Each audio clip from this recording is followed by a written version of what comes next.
Hey everybody, Bear from AstartesGaming here, back with some more King of Dragon Pass. So, last time around we were able to successfully complete a hero quest that really pleased the farmers. So they are now feeling unshakable, and our clan mood is splendid overall. So we've got real warm feelings going around in all directions. Definitely a more positive outlook than we had at the end of the previous episode. So it's sea season, which means that there really isn't a lot for us to do other than trade. But we do need some cattle. So maybe the white horse. Let's go trade with them. We have enough horses to sell some. We should buy some food. Okay. Well, I'm going to send 5 and 20 to guard it. And we're going to sell horses and buy cattle and food. The Blue Spruces have a new chief, Darold. He's known for his deviousness and his ability to go without sleep. Their former chief, Bastakos, stepped aside after a trickster under his protection did blasphemous things. Okay. Well, I guess if you're devious, being able to go without sleep for a long time is probably a good thing. Uh-oh.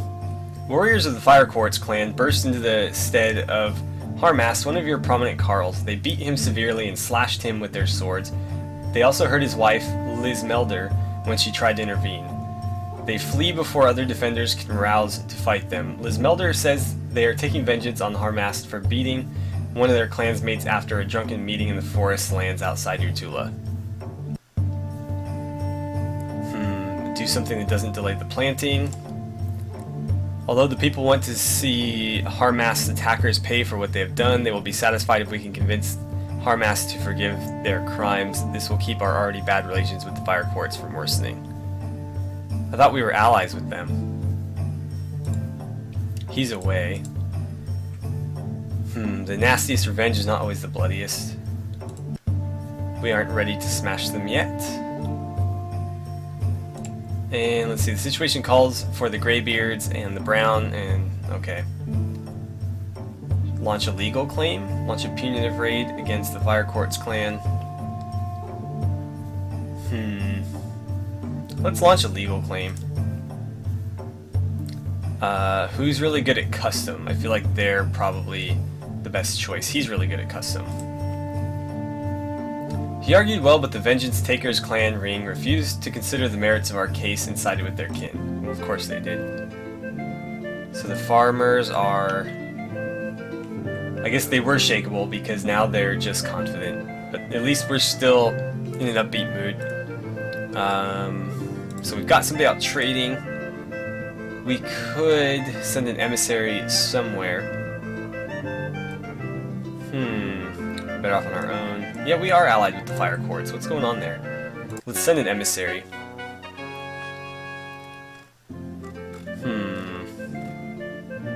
Do they owe us anything?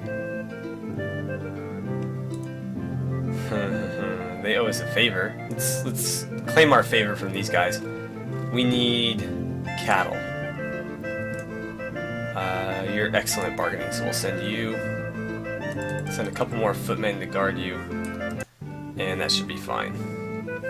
So now it's fire season. We could raid if we felt like it. Wait, she's saying the brown boars would be a good person to ask, or good people to ask. What was I gonna do? Oh right, we need more weapon thanes. Okay, 8 horses for 27 cattle. The white horses were concerned that some of their storage pits could not be found. Oh god. Your emissary Intigarn approaches the Gorins, asking them to make good on a favor they owe you. Intigarn seeks a gift of cows from them. The customary number of cows granted by obligation is 20. How many heads of cows do you ask for? Well, let's just ask for 20 then. If we ask for but 10 cows, they'll sing our generosity throughout the hills. How about we just get what we came for? They gave it to us without complaint. Cattle raid, huh? Let's try to drive them off. and I don't know. It's a pretty even fight. Let's just try to outmaneuver them, I guess.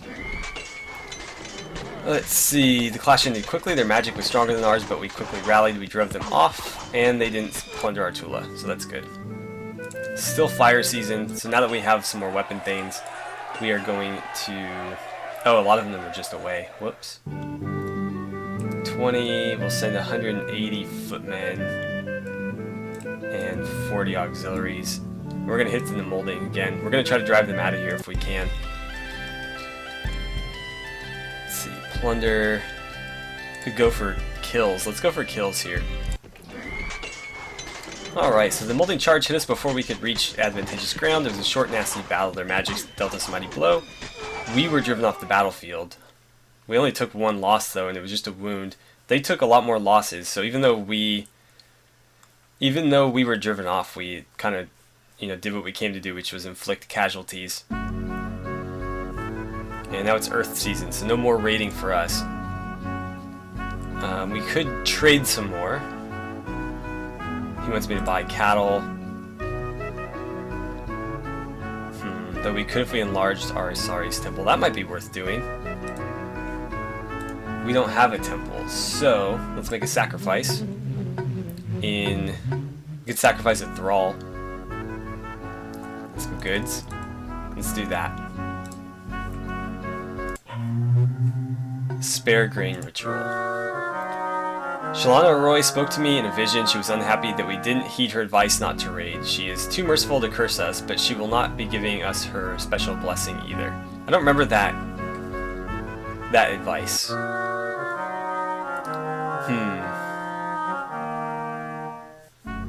Oh well. The Anzari clan is spreading the news that the Apples have declared a feud against us. Given how little the Anzarni like us, this could be a malicious rumor. Of course, the Apples aren't happy with us lately either. Well, they did take a cheap shot at us, didn't they?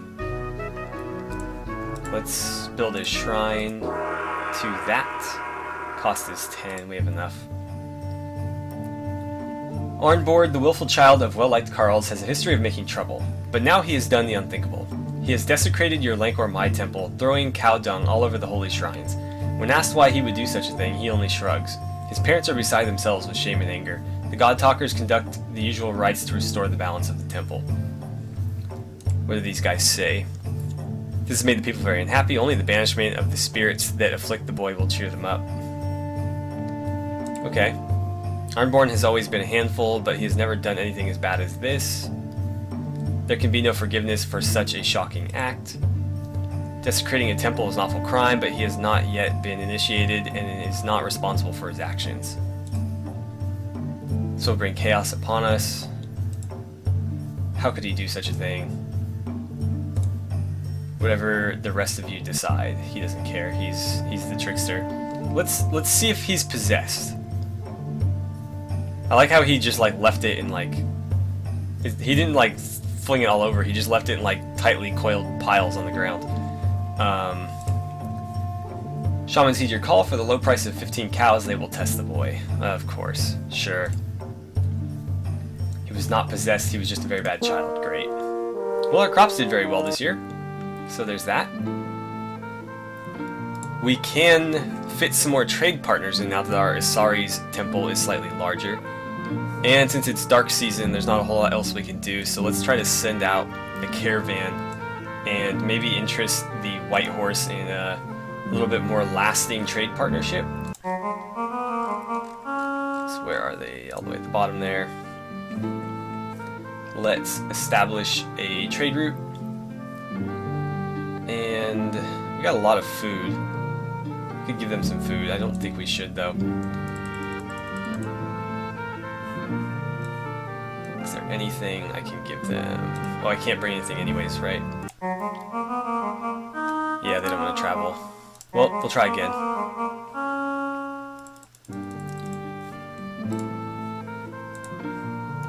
Okay, here we go. Farnan, a Thane of the Anzarni clan, comes to complain that he was insulted by a member of your clan ring. Yorsar dined at our clan hall and spent the entire night insulting me. He waved his bare buttocks in my face, touched my wife in an improper manner, and spit chewed food in my face. Because he is a member of your ring, my clan considers any insult made by him to be an insult made by your entire clan. Unless you punish him, there shall be war between our clans. People love Yorsar, but we don't want a feud. Is this Yorsar?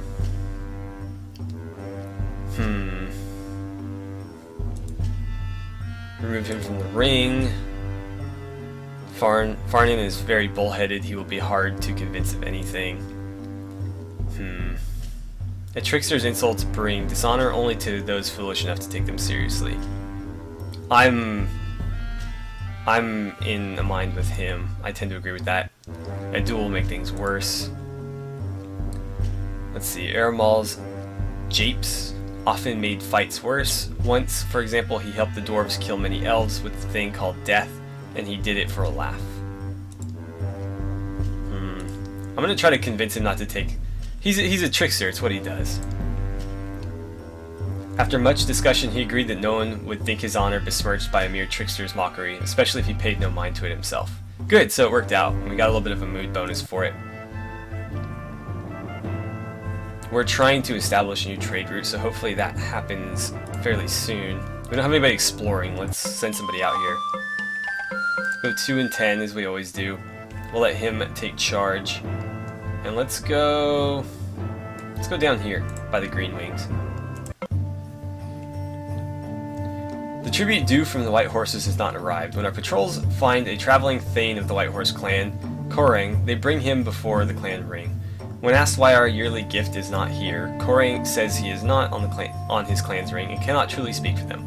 Our glowering warriors prompt him to opine that his kin probably feel strong enough to throw off their obligation to us. After letting Korang go on his way, you must decide how to deal with the White Horses.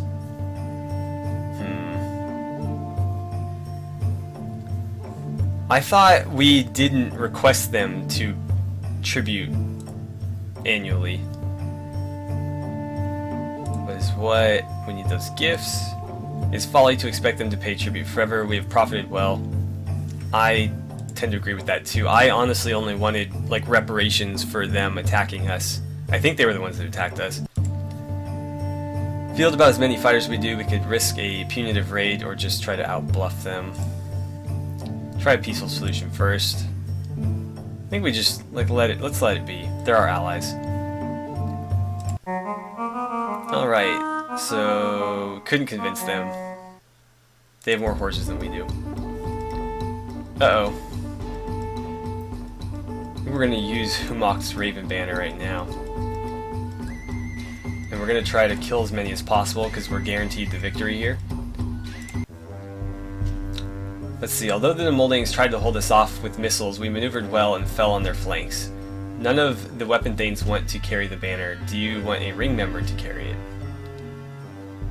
He's the only one who can. Oh god. No. The weapon thanes jeered Kangarl and said he was a craven coward. Well, they didn't want to do it either. Oh god, we took so many losses there.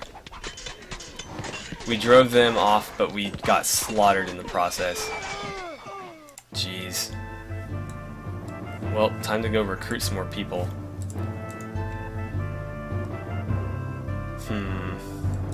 Let me recruit some more. Didn't find anything of note.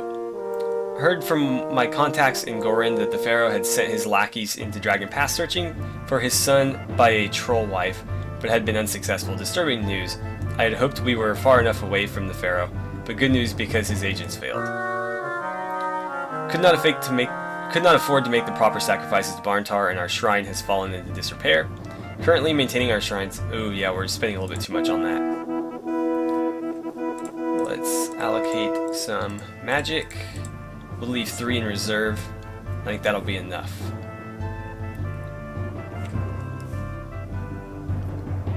Oh, we just don't have enough goods. That's why.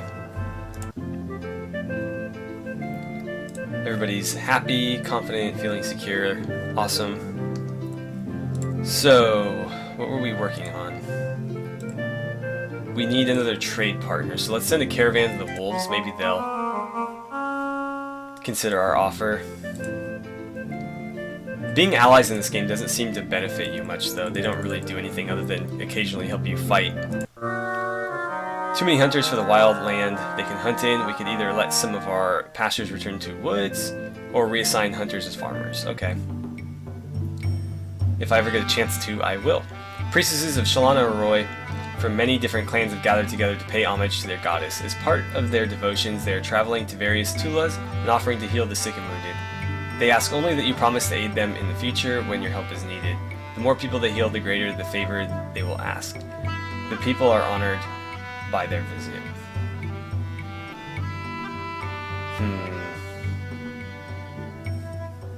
Let's see. Let's just have them heal everybody. We don't have that many. They did so, and the people rejoiced. The priestesses departed, reminding us that they would return one day to ask for a favor in return. Of course they will. Okay. So, let's get back to this. We want to... Oh, we already sent him. Whoops. Right. So... hunters. We don't need that many hunters. So let's knock this down to like 24. Could not convince them, but we got some goods out of it. Well, we do need more cattle, so let's send him right back.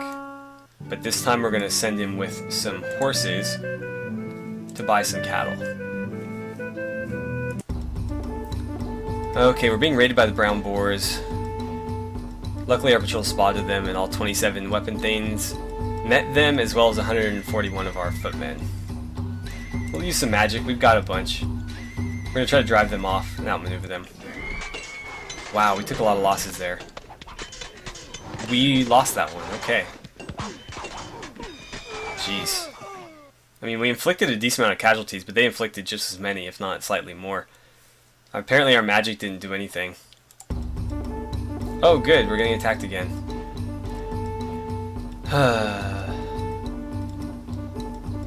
Well, I'm gonna try to skirmish with them, I guess.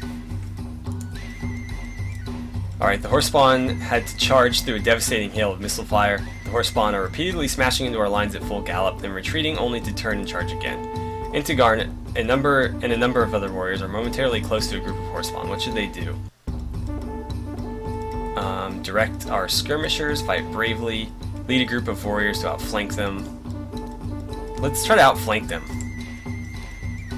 And a number of warriors pretended to withdraw and then circled around and charged the horse spawn unexpectedly. They cut down many riders. Awesome. So we had 5 wounded. They took tons of losses, so that worked out about as well as it could have for us. Right, so I'm gonna take a second here to check the time. I will be right back. So we've got about 6 or so minutes left. Not sure what exactly we should do with that time. I don't remember what... Oh, right, the hunters. We already took care of the hunters. So we could use some more farmers, maybe? Let's see. Such recruiting, and we don't even need farmers. Okay. We have enough, right. Well, in that case, I won't bother. Apparently we need more land, though. It is fire season, so let's set out on another raid. We're going to hit the molding again. We'll just continue to go after them until they decide to leave. We'll send 106... No, we'll send 150. And 35 auxiliaries. And we're going to ask the wolf to join us. Okay, we shouldn't need any magic. We're gonna go for kills and outmaneuvering as usual. 16 weapon days, 135 spirit. We've got them pretty handily outnumbered. The molding charge hit us before we could shift our lines. The molding charge falters for a moment thanks to the heroic efforts of Kangarl and the warriors to his right and left. But suddenly Kangarl takes a sword cut in the shield arm. If Kangarl rallies to break the molding charge, you have a good chance of winning the battle, but he risks his life by continuing to fight. What should he do?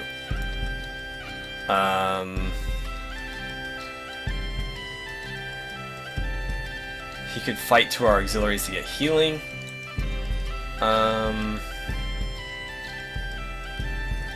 Let's see. If he rallies to break the charge, we have a good chance of winning. So let's have him rally and countercharge. So King R rallied 4 of our finest warriors. Together they charged the weak spot of the molding line. The moldings faltered from the force of King R's charge, but after the initial shock of impact, his wounds slowed him down so that a molding weapon thing was able to strike him from behind. When we turned over King R's body and found he was dead, we vowed to Orlanth we would not let him die unavenged, and we struck the molding until they could take no more. So we lost him, but we did inflict quite a bit of casualties. We got 14 cows worth of loot, and we freed 9 of our people who had been taken as thralls. I don't remember them taking thralls. Okay. 8 horses for 44 cattle.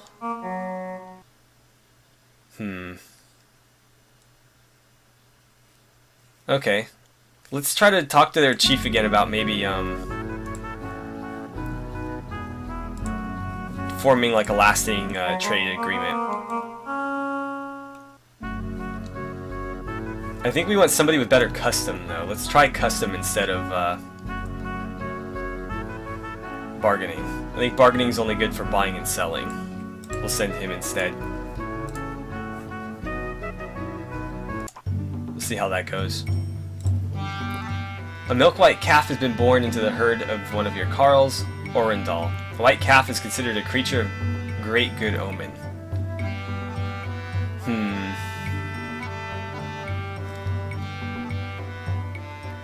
Let's let him take care of it. Obviously, he was doing something right in order for the calf to be born to his herd, so we'll let him do it. Orendal kept the calf and our herds increased. The Carls were pleased by the Rain's decision. Cool, so that worked out for everybody. No answer back yet. Wait, what's going on here? Is there just nobody in that... Oh, right, he died. I mean, I remembered that he died, I just didn't realize that it left this spot open. Who did he worship? Who are we missing? Let's see, we've got Orlanth. He's Elmal. We don't have anybody who follows Elmal. We have Asaris. I don't think we have Vinga. He's Lankor Mai. We'll probably just plug him into Kalai's spot when Kalai dies of old age. Aralda, Airmal, or Yermal, or however you want to pronounce that. Odela.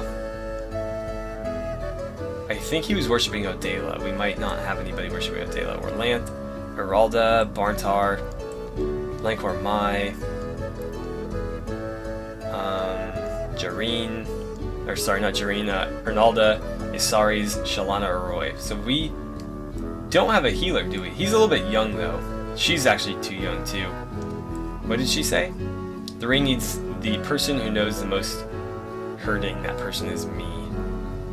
I don't feel like you do. I feel like she does, because she's a worshipper of, you know, the farm, or the earth goddess. What's he say? Nothing? We already have somebody from Lankor Mai on there. I'm thinking Barntar or Odela. Let's get Odela back on there. He's pretty old anyways. He won't hold the spot for long. Our caravan is back. He made a small profit, but no trade agreement. Let's see. We should have more hunters, but we didn't have enough. Let's see. I don't think we have enough land though. I mean, we can bring a couple more back. Bring like 4. Uh-oh, our mood's down. Enarin has been stricken with a terrible illness. What's going on here? Oh, okay, I thought the sword was like sticking through him. Investigation by a worshipper of Urox confirms everyone's suspicions. She is the victim of chaotic magic. The Uroxy pinpoints the method of infection. The fabric of one of her skirts was woven with hard to discern chaos runes. as well as other malign runes. Nobody is sure who gave Enerin the skirt, and she is too sick to talk. She is attended by your best healers. Grateful if we root out a genuine practitioner. It's very difficult to tell one clan's bolt of cloth from another's, but of course I am an expert. That skirt was made by a member of clan Assaulting. I can do little here unless this be the work of outlaws. If so, I can hunt them down. Either Shalana, Roy, or Urox might be appropriate gods to sacrifice to. She says the same thing. He'll just do whatever. Well, he hasn't let us down yet. Maybe we should try to see if somebody's purposely doing this. Let's research or look into them. I think they've raided us in the past, and that was his suggestion. At first, the women of the Assaultings all deny having made the skirt, but Kalai's clever questioning exposes the widow Yanoith as the culprit. The people of the Assaultings are shocked and horrified to find a minion of chaos among them. That the Assaultings will try, convict, and outlaw her is a foregone conclusion. Let's try to get her to dispel her hex if we can. She mumbled and made gestures over Enerin, but her condition was not improved. Let's ask for the opportunity to kill her then. They agreed that we had the right to determine her fate, and we did so. Okay. Well guys, I think I'm going to go ahead and end this episode right here. It's a decent place to stop. So, as always, thank you so much for watching. If you enjoyed the episode, don't forget to like and subscribe. Please feel free to share my videos however you guys see fit, and I will see you guys back here for the next episode of our King of Dragon Pass Let's Play.